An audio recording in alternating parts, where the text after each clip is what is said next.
Bismillahirrahmanirrahim. Assalamualaikum warahmatullahi wabarakatuh. Alhamdulillah rabbil alamin, wassalatu wassalamu ala asyrofil anbiya'i wal mursalin wa ala alihi wa sahbihi majma'in, amma ba'du. Terlebih dahulu saya akan memperkenalkan diri saya sendiri. Nama saya Asyanti, jurusan Pendidikan Ekonomi semester 4 Universitas Nahdlatul Ulama Mataram. Baik, langsung saja. Pada kesempatan kali ini saya akan menjelaskan materi yang saya dapat kemarin dari Bapak dosen kita, Zainal Arifin MPD, selaku dosen pengampu mata kuliah metode penelitian. Adapun materi yang saya dapat kemarin ialah tentang proses penelitian kuantitatif. Nah, kali ini saya akan memperjelaskan pengertian dari proses penelitian kuantitatif.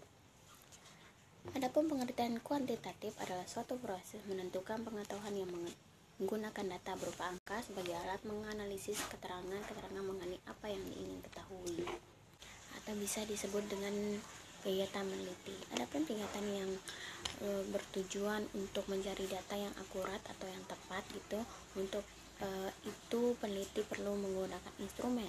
Instrumen itu apa? Instrumen itu bisa disebut dengan suatu alat yang memenuhi persyaratan akademik sehingga dapat digunakan sebagai alat untuk mengukur suatu objek ukur atau pengumpulan data mengenai suatu variabel. Dan selanjutnya di sini ada skema. Gambar skema ini saya akan memperlihatkan kalian supaya lebih jelasnya.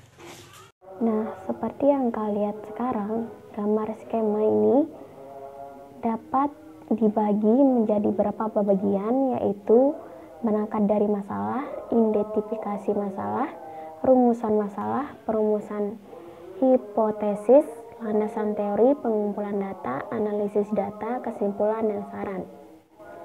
Adapun pengumpulan data ini dapat dibagi menjadi dua, yaitu populasi atau sampel, dan pengembangan instrumen. Pengembangan instrumen ini juga dapat dibagi menjadi satu, yaitu pengajuan instrumen. Skema penelitian dapat dijelaskan bahwa setiap penelitian selalu berangkat dari masalah. Dalam penelitian kuantitatif, masalah yang dibawa oleh peneliti harus sudah jelas.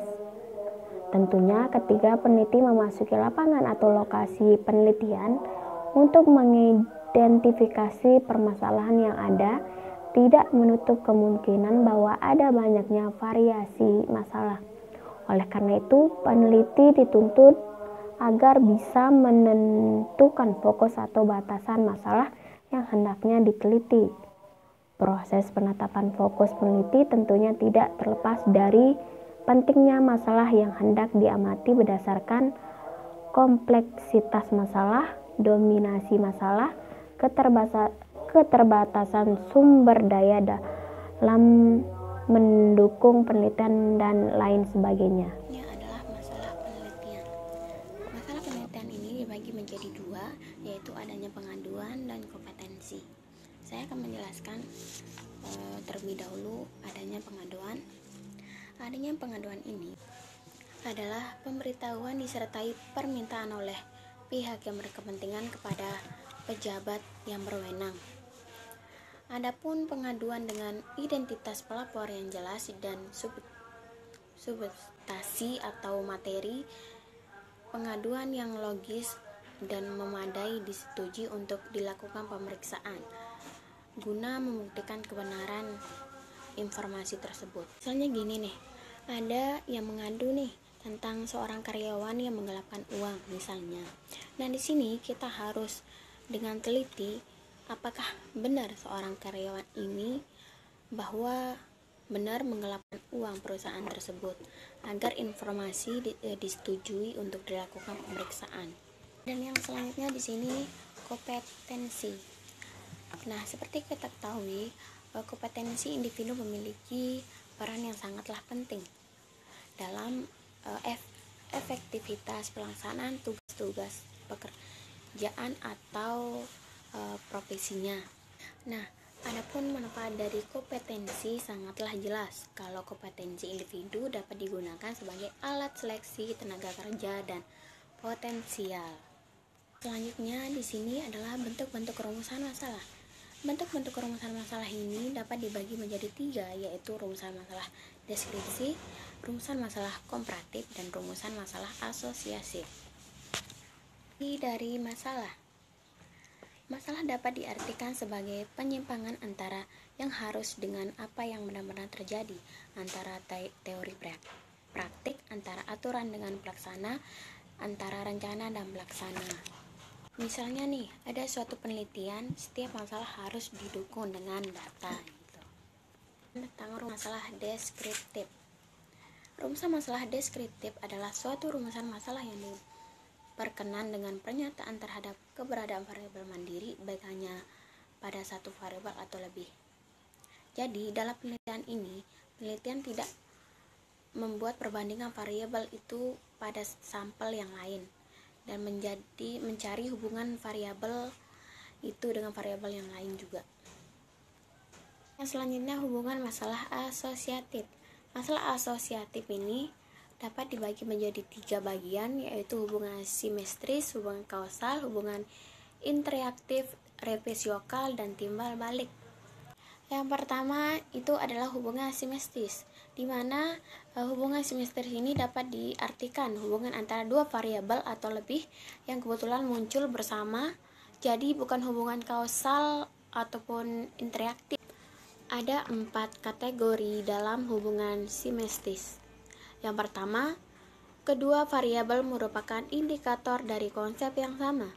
Kedua, 2 variabel merupakan akibat dari suatu faktor yang sama.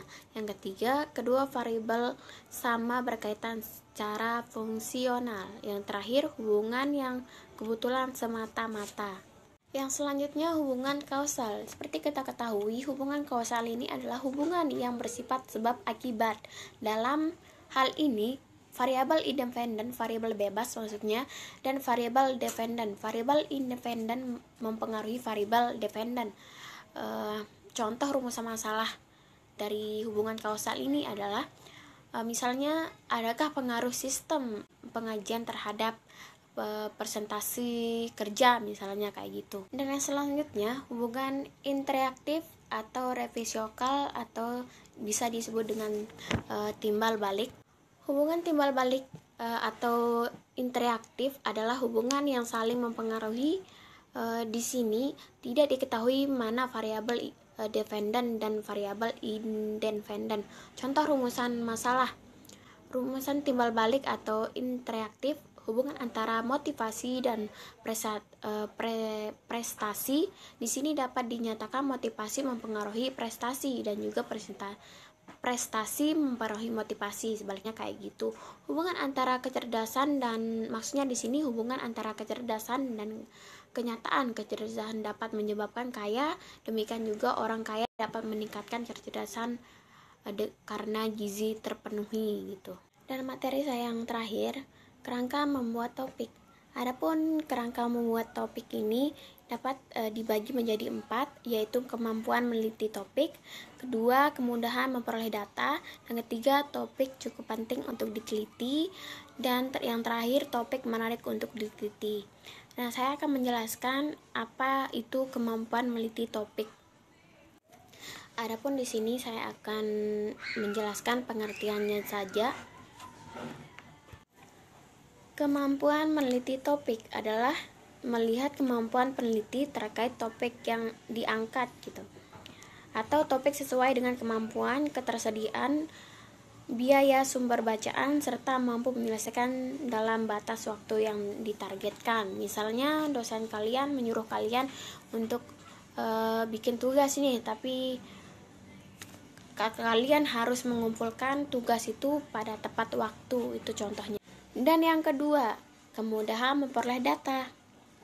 Faktor yang menjadi penunjang berikut adalah bagaimana peneliti mudah dalam memperoleh data-data yang dibutuhkan untuk topik yang diteliti. Kemudian bagaimana cara meneliti memperoleh data tersebut juga harus diperhitungkan secara data cadangan sebagai sumber data jika memahami kendala sangat mencari data utama. Dan yang ketiga, topik cukup penting untuk diteliti.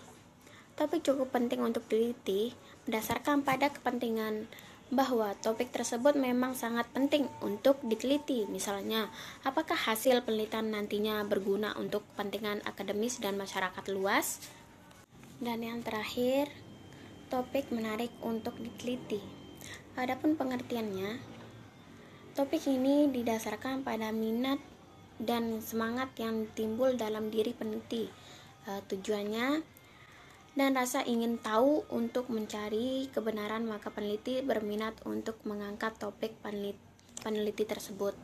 Maksudnya di sini, sebelum seseorang melakukan penelitian akan menjadi landasan dasar setiap kegiatan penelitian dilakukan. Maksud dari menarik untuk diteliti yaitu dari penelitian menarik untuk diteliti. Maksudnya di sini, topiknya harus jelas sehingga orang lain dapat dengan mudah memahami sifat penelitian tersebut. Peneliti harus menggunakan istilah teknis hanya jika diperlukan. Jika tidak digunakan kata-kata sederhana sehingga semua orang bisa memahaminya. Dan juga memiliki kualitas yang memenuhi karakteristik dari judulnya.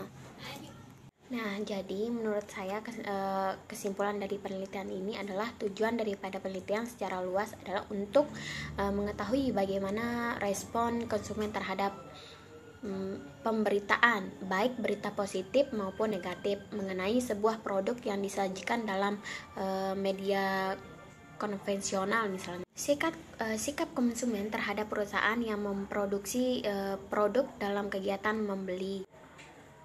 Hal penelitian yang ingin diukur dan dibuktikan dalam penelitian ini adalah untuk melihat apakah dapat pengaruh langsung antara berita positif dan negatif yang disajikan di dalam sebuah media terhadap sikap konsumen terhadap merek. Penelitian sebagai suatu kegiatan ilmiah merupakan aspek penting bagi kehidupan manusia. Dalam melakukan penelitian terhadap dua metode, yaitu metode penelitian kuantitatif dan metode penelitian kualitatif.